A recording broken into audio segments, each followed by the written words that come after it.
Ouais, bonjour, chers amis, chers engagés. J'espère que vous allez bien. Et effectivement, la dernière fois, j'avais voulu même faire l'audio que je suis en train de faire actuellement.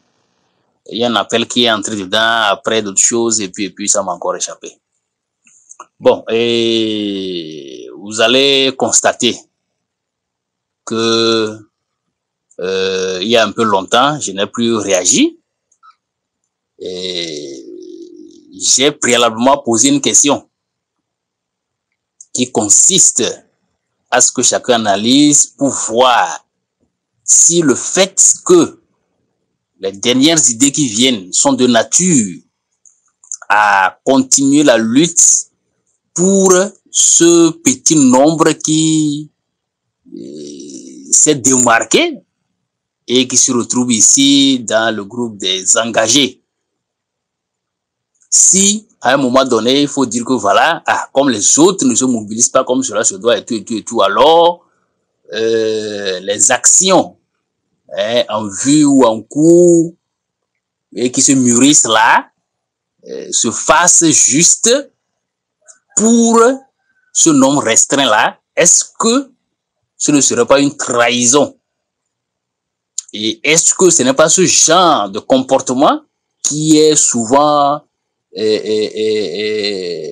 déploré au niveau de Anevoto? Parce que plusieurs au départ, surtout quand on a commencé par parler de fusion, de collaborer avec eux, tout ça là, beaucoup ont relevé ce cas.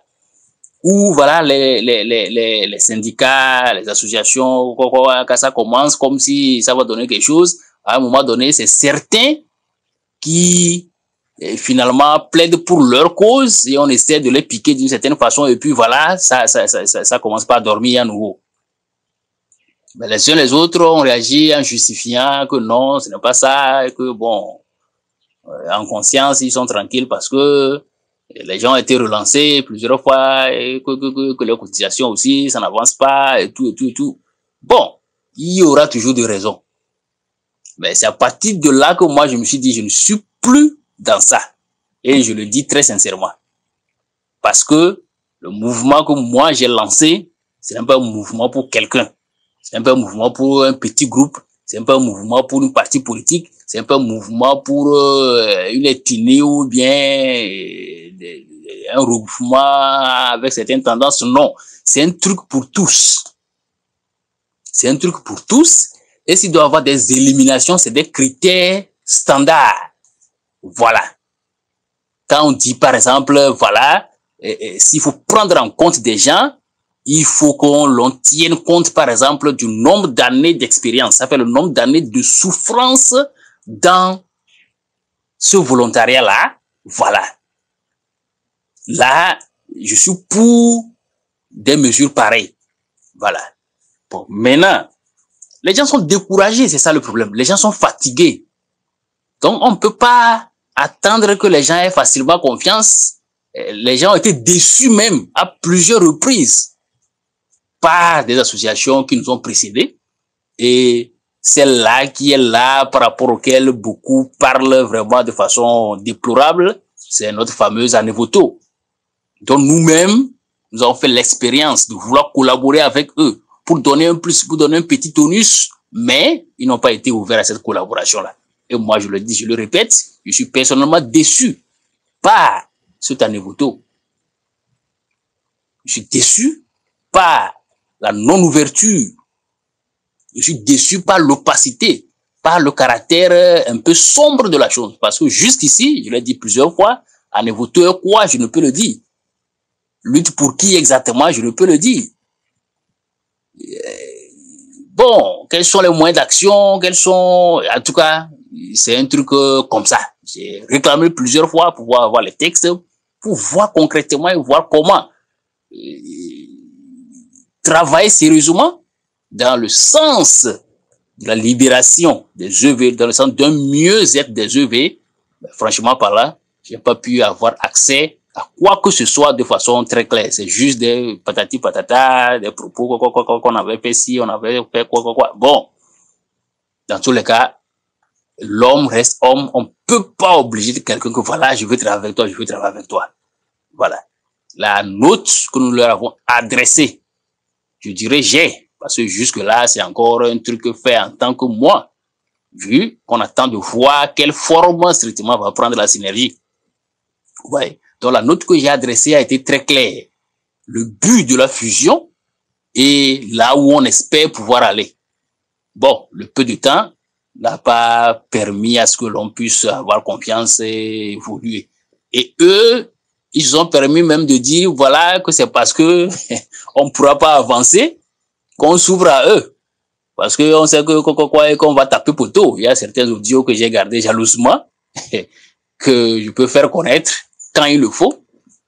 Et bon, on ne peut pas apprécier cette façon de faire là.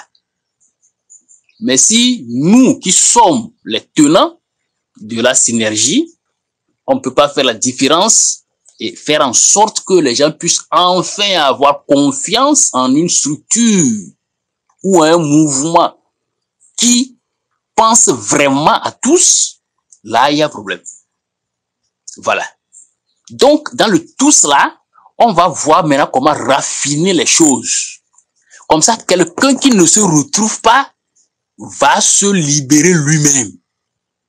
Voilà. Quelqu'un qui ne se retrouve pas va se libérer lui-même. Voilà.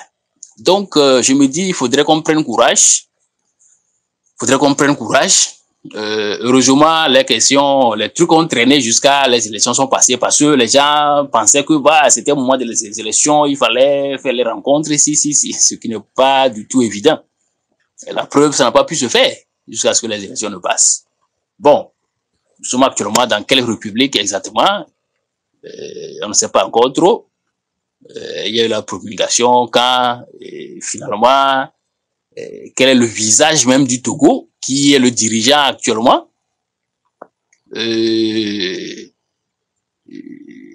En tout cas, je ne veux pas rentrer dans ce débat-là actuellement, mais de toute façon, la terre de nos aïeux reste la terre de nos aïeux et la lutte continue. Il faudrait qu'on continue par raffiner notre idée, par raffiner les propositions que nous devons présenter afin que l'on puisse y trouver du sérieux.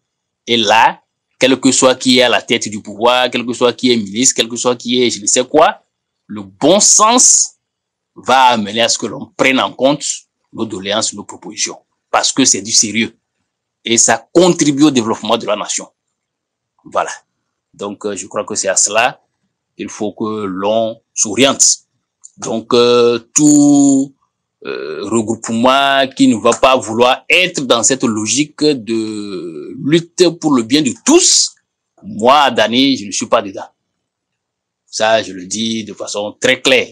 Je ne suis pas dedans. Quelle que soit la raison qui va faire en sorte que le mouvement devienne un mouvement pour certains, je ne suis pas dedans. Maintenant que certains eux-mêmes se mettent ensemble pour faire autre chose sans m'impliquer moi, bon, c'est très libre. Voilà. Mais faire un truc qui implique M. Adani et impliquer la synergie, là, je ne suis pas dedans. Il faudrait que l'on recadre sérieusement ça. Comment faire pour convaincre nos amis, pour les rassurer, pour les amener à faire marche ensemble? Je crois que c'est à cela qu'il faut s'atteler. Merci beaucoup, beaucoup de courage. Je crois que ça va aller. Le sacrifice est absolument nécessaire. Le sacrifice est absolument nécessaire. Et le sacrifice, c'est pas le sacrifice pour soi, mais c'est le sacrifice pour tous. Et dans ce tous, il y a soi. Aujourd'hui, moi, je ne suis plus en tant que tel. Je le dis en tant que tel, c'est pourquoi je le dis. Dans l'enseignement, dans le volontariat, je n'étais pas dedans. C'est juste cette année académique que je me suis remis. J'ai remis un pied dedans. J'ai une expérience dans ça, c'est vrai. Mais depuis un bon moment, je m'étais retiré. Je suis revenu pour sauver une situation spécifique. Et éventuellement, ça pourrait, bon, être un truc par lequel je remets pleinement pied dans l'enseignement et je fais carrière. Ça pouvait être ça. Mais jusqu'à l'heure actuelle où nous sommes en train de parler, on ne peut pas strictement parler du fait que c'est ça. Bon, mon statut actuel, on ne peut pas le dire clairement parce que je n'ai pas démissionné en tant que tel. C'est vrai que suite à la note ouverte, j'ai été supprimé de tel ou tel autre groupe et tout, je n'interviens plus là et tout. Mais est-ce qu'il faut parler de démission? Bon, ça c'est un autre débat. Mais être enseignant ou pas être enseignant, je continue la lutte. Je continue la lutte. Et si il y a ouverture et que la situation est prise en compte sans moi, c'est Dieu merci. C'est Dieu merci. Si au moment de la prise en compte, il y a possibilité et que je juge, bon, bien, je juge commode, je juge que ça va m'aider quelque part, aider la société quelque part, que je remette pleinement pied dans l'enseignement, je le ferai. Mais c'est pas ça mon objectif. C'est pas ça mon objectif. Mon objectif, c'est que la situation de levée soit prise en compte. Je vous prie vraiment que chacun se mette dans cet esprit-là et je crois que ça va aller. Merci beaucoup.